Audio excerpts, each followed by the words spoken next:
Mei 31 mwaka 2026 majira ya saa 9:10 alasiri huko eneo la Maji Mazuri katika barabara ya Mbeya kuelekea Chunya, gari yenye namba za usajili namba T 134 DFB aina ya Mitsubishi basi la abiria la kampuni ya Masote likitokea Mbeya kuelekea Chunya, ikiendeshwa na dereva ambaye anajulikana kwa jina la Nehemia Sanga mwenye umri wa miaka 50, mkazi wa Uyole, iliacha njia kupinduka na kusababisha vifo vya watu 4, wanaume 3 na mwanamke mmoja ambaye anakadiriwa kuwa na umri kati ya miaka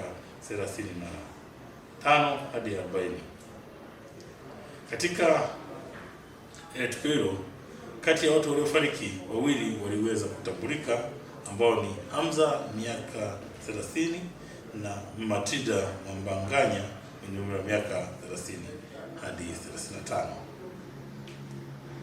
Aidha, katika hali hiyo au katika ajali hiyo, watu 29 ambao walikuwa ni abiria katika basi hilo waliweza kujeruhiwa kwa mchanganuo kuwa wanaume walikuwa 24 na wanawake ni 5. Majeruhi waliolazwa walikuwa ni 11 na wengine 18 waliweza kutibiwa na katika hospitali ya Rufaa Mbeya na kuruhusiwa kurudi nyumbani. Kwa hiyo walioruhusiwa wanaume walikuwa 17 na mwanamke mmoja. Chanzo cha ajali hiyo ni uzembe wa dereva wa gari namba T 134 DFB kushindwa kulimudu hilo gari katika eneo hilo la kona kali kisha kuacha njia na kupinduka.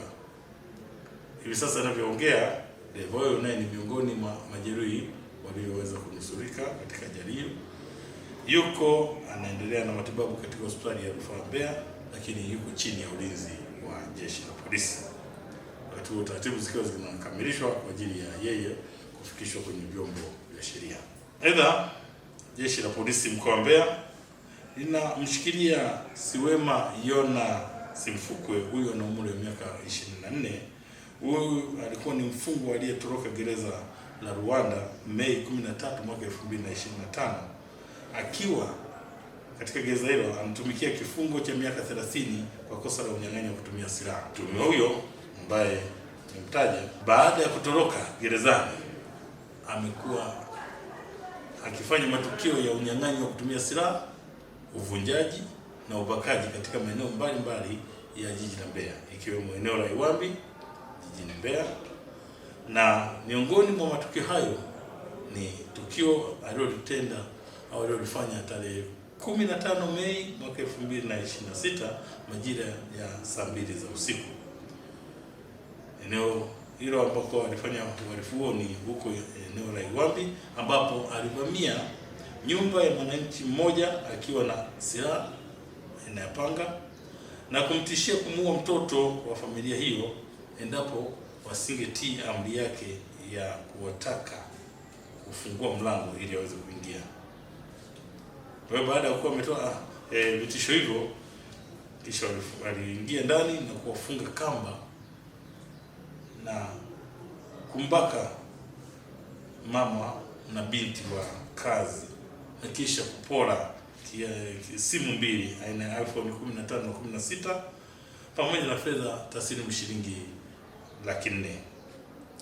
Aidha, mtuhumiwa huyu aliendelea kutenda makosa haya kabla hajakamatwa.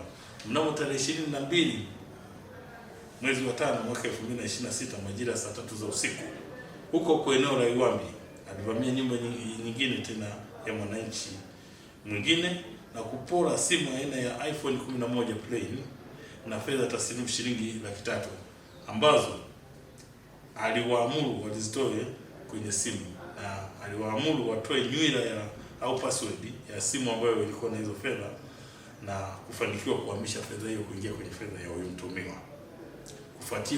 Kufuatia matukio hayo, jeshi la polisi mkoa wa Mbeya kupitia askari maalum wa kuzuia na kupambana na uhalifu wa matukio ya aina hiyo waliweza kuanza msako mkali, na ndipo Mei tarehe 30 mwaka 2026 majira ya saa 10:30 za jioni huko eneo la Chipaka wilaya ya Momba mkoani Songwe ilifanikiwa kumkamata mtuhumiwa huyu Siwema Yona Simfukwe mwenye umri wa miaka 24 ambaye nimemtaja kwa makosa au kwa tuhuma hizo ambazo nimekwisha zieleza.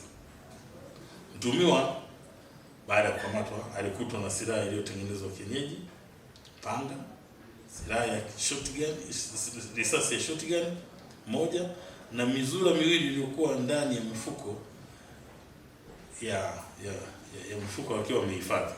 Kitendo hicho cha kupatikana na silaha hizo kilizua hasira kwa wananchi ambao walianza kumshambulia mtuhumiwa huyo, na hivyo jitihada za askari ziliweza kufanyika ili kumwokoa na kuhakikisha kwamba mtuhumiwa huyo anafikishwa katika hospitali ya rufaa kwa matibabu. Kwa hiyo mpaka sasa naendelea na matibabu kutokana na kipigo alichokipata na wananchi, lakini jeshi la polisi liliweza kufanikiwa kumwokoa kwa sababu matendo haya kama mnavyoona yalianza kushamiri na alikuwa akiyafanya hali akijua kabisa kwamba ni kosa na anasababisha taharuki kwenye jamii. Kwa hiyo kwa hasira hiyo ndio iliyopelekea wananchi waweze kujichukulia sheria mkononi, lakini kwa umahiri wa askari waliweza kumwokoa. Kwa hiyo jeshi la polisi mkoa wa Mbeya linatoa wito kwa wananchi. Kwanza, kufuatia hii ajali, linatoa wito kwa madereva kuwa makini wapo barabarani, ikiwa ni pamoja na kuzingatia sheria za usalama barabarani ili kuepuka ajali. Na kwa sababu eneo hilo lina kona nyingi na mteremko mkali, kwa kweli wanahitaji kuwa makini sana ili kuepusha ajali zisizokuwa za lazima. Lakini jambo la pili ni kuomba wananchi wa mkoa wa Mbeya kuendelea kushirikiana na jeshi la polisi katika kuwafichua na kuwabaini wahalifu walioko katika maeneo ya makazi na wanakoishi, ili kuendelea kutoa taarifa kwa baadhi ya wananchi ambao wanajihusisha na uhalifu.